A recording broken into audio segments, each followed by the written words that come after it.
नमस्कार, India voice देख रहे हैं आप और मैं हूं आपके साथ शिवम दुबे। इंडिया वॉइस के खास कार्यक्रम हरियाणा वॉइस में आप सबका स्वागत है। रुक करेंगे खबरों की ओर। आपको बता दें कि हरियाणा के मुख्यमंत्री मनोहर लाल ने गुरुग्राम से वन टाइम सेटलमेंट स्कीम की शुरुआत की। सीएम ने कहा कि इस योजना से 7 प्रकार का टैक्स की समस्याओं का समाधान होगा। देखिए रिपोर्ट।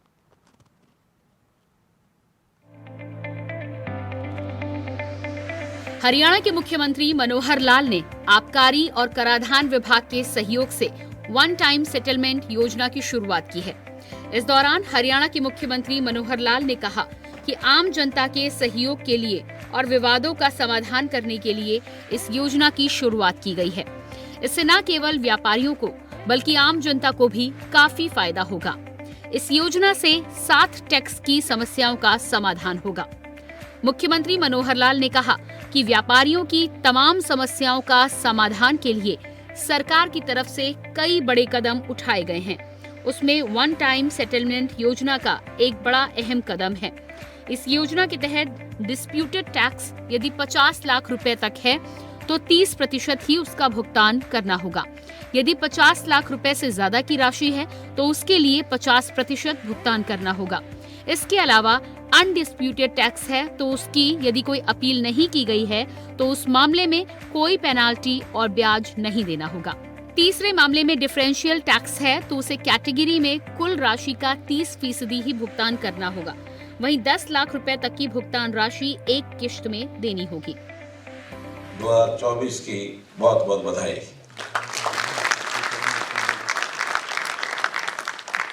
हर वर्ष जब प्रारंभ होता है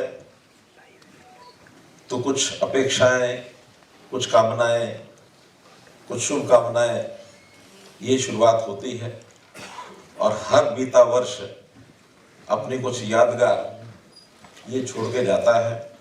एक अनुभव ये बनता है, इतिहास बनता है और उसमें जो अच्छे पहलू होते हैं उन अच्छे पहलुओं के आधार पर हम अपना भविष्य संवारने में उसका उपयोग भी करते हैं। हमने पिछले वर्षों में जब से ये शासन का, सत्ता का काम हमारे जिम्मे लगा, लगातार प्रयत्न करते हैं कि जिस समाज को हमने खुशहाल बनाना है, सुखी बनाना है, उसकी सेवा करनी है, उसके सामने कौन कौन सी कठिनाइयां हैं, कौन कौन से ऐसे विषय हैं जिसके कारण से उनको पीड़ा होती है। बताया गया कि हमने जो विवादों के समाधान की स्कीम के अंतर्गत ये जो बकाया टैक्स थे, जीएसटी शुरू होने से पहले 7 तरह के, जैसे बताया कि टैक्स लगते थे, अलग अलग 7 तरह के जो एक्ट्स बने हुए थे, चाहे उसमें हरियाणा वैल्यू एडेड टैक्स है, सेंट्रल सेल टैक्स है, लोकल एरिया डेवलपमेंट टैक्स 2000 में लगा था, एलईडीटी टैक्स बहुत विरोध हुआ था उसका, फिर भी वो था, उसके भी बकाया बहुत चले आ रहे थे। फिर इसके अंदर entry of goods and into local areas act, tax on luxuries act, Punjab entertainment tax, Punjab general sale tax, ऐसे 7 तरह के टैक्स। और ये अलग अलग प्रकार के थे तो कई बार तो बात इन्हीं कारण से थे। एक व्यापारी कहता है कि नहीं ये टैक्स तो इस एक्ट के अंतर्गत लगेगा, असेसमेंट वाला कहता है तुम्हारा तो गलत टैक्स है, ये नहीं इसमें लगेगा। तो जब देश में ये प्रावधान आया कि 7 तरह के टैक्स खत्म करो, एक GST tax, one nation one tax, जो अमाउंट 2017 30 जून को था वही अमाउंट पूरा जमा कराना है। दूसरा है डिस्प्यूटेड अमाउंट। अब डिस्प्यूटेड अमाउंट में भी फैसला नहीं हो पा रहा, कम है कि ज्यादा है, तो जो भी आपकी तरफ आउटस्टैंडिंग निकाल रखा है डिस्प्यूटेड अमाउंट, और अगर वो उसकी अमाउंट 50 लाख रुपए से कम है, अब उस डिस्प्यूट को भी एक वन टाइम सेटलमेंट में एक लमसम तरीके से हम ऑफर कर रहे हैं कि उस अमाउंट का सिर्फ 30% दो, अगर 50 लाख से कम है। डिस्प्यूटेड अमाउंट अगर 40 लाख है तो 12 लाख दो और घर बैठो, और अगर 50 लाख से ऊपर है तो उसमें थोड़ा सरकार का ध्यान रखना पड़ेगा, उसमें 50%। अपील नहीं की है, एडमिट भी नहीं किया है, अपील भी नहीं की है, यही ना, तो अंधेरे में ही है। सरकार ये मान रही है कि इसमें कोई डिस्प्यूट नहीं, आप उसकी तरफ आगे आए नहीं, लेकिन बकाया है तो उसमें भी कोई पेनल्टी और कोई इंटरेस्ट तो नहीं लिया जाएगा, लेकिन इसके अंदर आपको देना पड़ेगा 50 लाख से अगर कम है तो 40% और 50 से ऊपर है तो 60%। यानी पहले जो अमाउंट है उसमें 10% बढ़ा दिया, इसलिए कि आपने अपील नहीं की। अब है डिफरेंशियल टैक्स। डिफरेंशियल टैक्स माने कहीं कहीं जैसे रेट का डिफरेंस, किसी ने कहा 18% है, उसने कहा जी 5% है, उसने कहा जी 12% है, लेकिन वो डिफरेंशियल टैक्स जितना भी आपकी तरफ निकाला गया है, डिपार्टमेंट निकाला है, उसमें भी 30% देना है, 70% नहीं देना है। यानी एक प्रकार से अगर 18% और 6%, 18% का वो 6% ही रह गया 30% में, नहीं 5.4 रह गया, तो एक प्रकार से वो 18 वाला 5 मान करके 5.4 ले लिया आपसे। तो इसका मतलब आपने जो डिफरेंशियल टैक्स का डिस्प्यूट किया होगा वो बात डिपार्टमेंट ने अपनी छोड़ दी, आपकी मान ली। अगर आपने उसको 18 से 12 भी किया होगा तो भी 5.4 ले लिया। इस योजना के तहत अलग अलग स्लैब बनाए गए हैं, जिसमें व्यापारियों को काफी फायदा मिलेगा। यही नहीं, व्यापारियों को ना तो अब ऑफिस के चक्कर काटने होंगे और ना ही उन्हें किसी तरह से टैक्स भरने में परेशानी आएगी। मुख्यमंत्री मनोहर लाल ने कहा कि हमारी सरकार का पहला लक्ष्य जनता की सेवा करना और उनकी मुश्किलों को आसान करना है।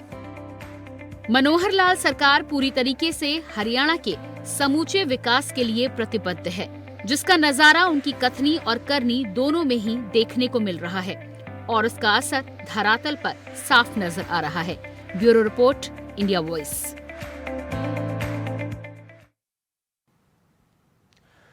तो वहीं मुख्यमंत्री मनोहर लाल ने वन टाइम सेटलमेंट योजना की शुरुआत की और कहा कि आम जनता के सहयोग के लिए विवादित मामलों को सुलझाने को लेकर समाधान योजना की शुरुआत की गई है। अब तक 1 दर्जन से अधिक योजनाओं पर काम शुरू हो चुका है। देखिए रिपोर्ट।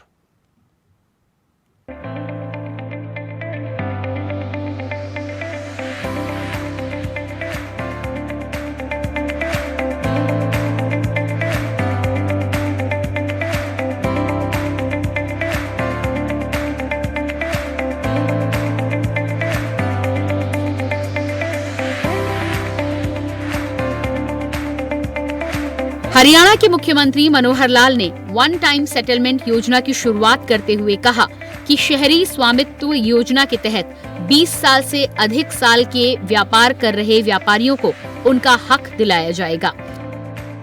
जब जीएसटी लागू किया गया उस वक्त जीएसटी का विरोध किया गया, लेकिन आज जीएसटी व्यापारी वर्ग के लिए सबसे बड़ी सुविधा है। नोटबंदी जैसे कदम उठाकर समानांतर चल रही इकोनॉमी को मुख्य धारा में लाया गया। प्रति व्यक्ति टैक्स कलेक्शन में हरियाणा बड़े राज्यों में पूरे देश में सबसे आगे है। को लगाने के निश्चित समय से पहले की दुकानों के कब्जे जिसके पास है कि उनको मालिक बना दिया जाए, और हमने शहरी स्वामित्व योजना के अंतर्गत 20 साल पुरानी दुकानों के जिसके कब्जे हैं और वो जो विधिवत किराए पर लीज पर बैठा है उनसे एक निश्चित राशि लेकर के उनको दुकान को उनके हवाले कर दे। 4000 से ज्यादा ऐसी रजिस्ट्रियां करा करके हम दे चुके हैं ऐसे लोगों को। अभी और भी है लाइन में, लेकिन उसमें कठिनाई थोड़ी आ गई। जब ये करने लगे तो ध्यान में आया कि वो सब दुकानें जो है उनकी मलकियत यूएलबी की नहीं है। सरकार के डिपार्टमेंट में भी कैसे किसी नई नई चीजें ध्यान में आती हैं कि जमीन पीडब्ल्यूडी की है, दुकान बनवा दी यूएलबी ने और किराया यूएलबी लेने लग गया। जमीन इरिगेशन डिपार्टमेंट की है, दुकान का किराया यूएलबी ले रहा है। जब रजिस्ट्री कराने लगे तब वो रजिस्ट्री में पिछले मालिक का नाम देखा तो उसमें कहीं पीडब्ल्यूडी है और कहीं इरिगेशन है। वो कहते हैं हम तो रजिस्ट्री करा नहीं सकते। अब उन्हें सभी डिपार्टमेंट को कहा है कि शहर के अंदर इस प्रकार की सब दुकानें जो किसी भी डिपार्टमेंट की जमीन है वो सब उसी तर्ज पर अडॉप्ट करके हम दे दें। तो ये एक मैंने एग्जाम्पल दिया है, ऐसे बहुत सी स्कीमें हमने बनाई, चाहे रेजिडेंशियल मामले को लेकर के है, चाहे एग्रीकल्चर को लेकर के है, चाहे हमारे व्यापारियों के नाते से है, चाहे इंडस्ट्री के नाते से है। उसी में से ये जब विषय आया, जब जीएसटी लागू हुआ तो उस समय बहुत बड़े असमंजस में सब लोग थे, पता नहीं क्या होगा, कैसी योजना होगी। और बहुत से शहरों में बड़े बड़े ग्रुप्स में लोगों ने स्ट्राइक कर दी, दुकानें बंद कर दी, बाजार बंद कर दिए। जीएसटी हम लागू नहीं होने देंगे, ये उस समय विषय था ना। और आज कोई अगर कहे कि चलिए वापस पुराना सेल टैक्स का और वैट का जो सिस्टम था उसको लागू करें, जीएसटी हटा दें, कोई हटाने देगा? नहीं हटाने देगा, क्योंकि जीएसटी का लाभ आज हमको मालूम हुआ है। पहले, क्योंकि मैं इसलिए जानता हूं कि मेरा व्यापार का थोड़ा सा अनुभव है, 1972 से लेकर के 1980 तक मैंने कुछ व्यापार भी किया, उद्योग भी किया। पुराना समय दिल्ली में करता था। 2-2 भैया रखते थे,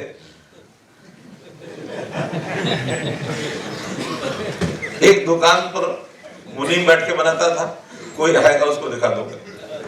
और एक घर में, हमारे घर में पिताजी, बाबा जी, दादाजी, वो रात को बैठ के बनाते थे और छोटी छोटी पर्चियां जेब में डाल के ले जाते थे। इन पर्चियों के आधार पर, अच्छा, बड़ा ईमानदारी से चलता था। पर्ची को भी कोई रोकता नहीं था, कोई पैसा मना नहीं करता था। जिसने लिया वो पर्ची दिखा करके पैसा देता था। वो पर्ची किसी नौकर को भी दे के भेजा हो, जाओ ये पर्ची ले जा, पैसे लेके आ जा, वो 10-20-50 हजार रुपये, 1 लाख रुपए उस पर्ची के आधार पर दे देता था। कोई डिस्प्यूट नहीं था, ईमानदारी थी, लेकिन वो परस्पर समझौता था। मुख्यमंत्री मनोहर लाल ने आगे जानकारी देते हुए बताया कि 25 लाख तक के भुगतान राशि के लिए 50-50% की 2 स्लैब बनाई जाएंगी। 25 लाख से अधिक की राशि होने पर 40-30-30 की 3 स्लैब बनाई जाएंगी।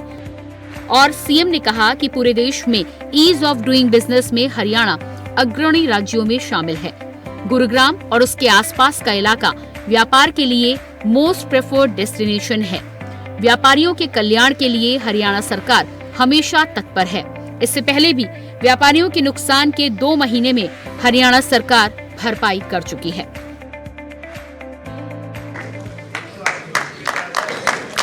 और इसके बाद यदि 25 लाख से भी ऊपर है, उसके 3 स्लैब बनाने हैं। जो 10 लाख तक एक और 10 से 25, 10 से 25 का ये क्या है कि 12.5 यानी 50%। 14 लाख है तो 7 लाख, तो 50% पहली किस्त में और 50% दूसरी किस्त में। और जो 25 लाख से अगर ज्यादा है तो उसकी 3 किस्तें होंगी। पहली किस्त होगी 40%, दूसरी 30%, तीसरी 30%, और ये उससे और आगे 90 दिन, 180 दिन आफ्टर 30 मार्च। वो फिर पहले 90 दिन में दूसरी किस्त और अगले 90 दिन में तीसरी किस्त, यानी टोटल ला करके 30, 90, 90, ये ना 210 दिन लास्ट आदमी जिसने जमा कराना है। नहीं, पहले 30 दिन है। पहले तो 1 मार्च से 30 मार्च है, उसी में आपको पहली किस्त 30, अच्छा हाँ, ये भी 30 मार्च है, 90 दिन हो गए ना। हाँ, ये भी 90 दिन, ठीक है। हाँ, ठीक है। पहले भी 90 दिन, फिर 90 दिन, फिर 90 दिन, 270 दिन। व्यापार और कारोबार के और कई ऐसे ईज ऑफ डूइंग बिजनेस जो हमने लागू किया है, बहुत से ऐसे प्रावधान किए हैं कि व्यापारी को, कारोबार करने वाले को, इंडस्ट्रियलिस्ट को कोई तकलीफ ना आए।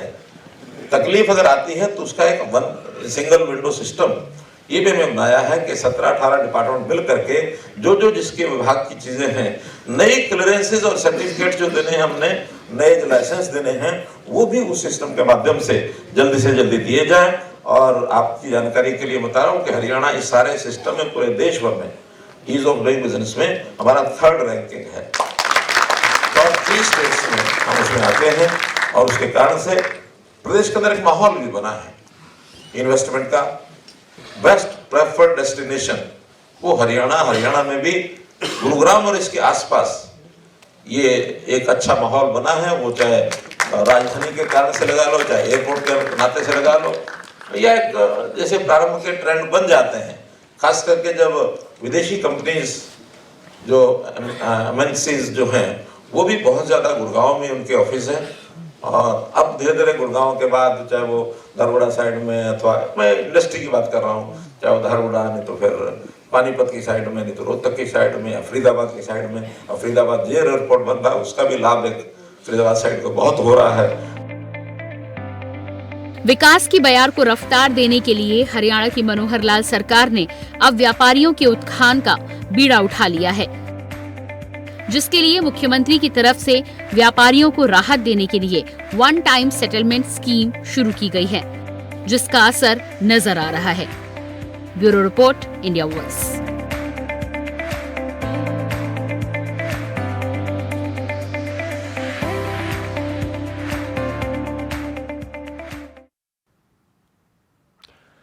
हरियाणा वॉइस में फिलहाल अभी के लिए बस इतना ही। देश दुनिया की तमाम खबरों को देखने के लिए देखते रहिए इंडिया वॉइस। मुझे दीजिए इजाजत। नमस्कार।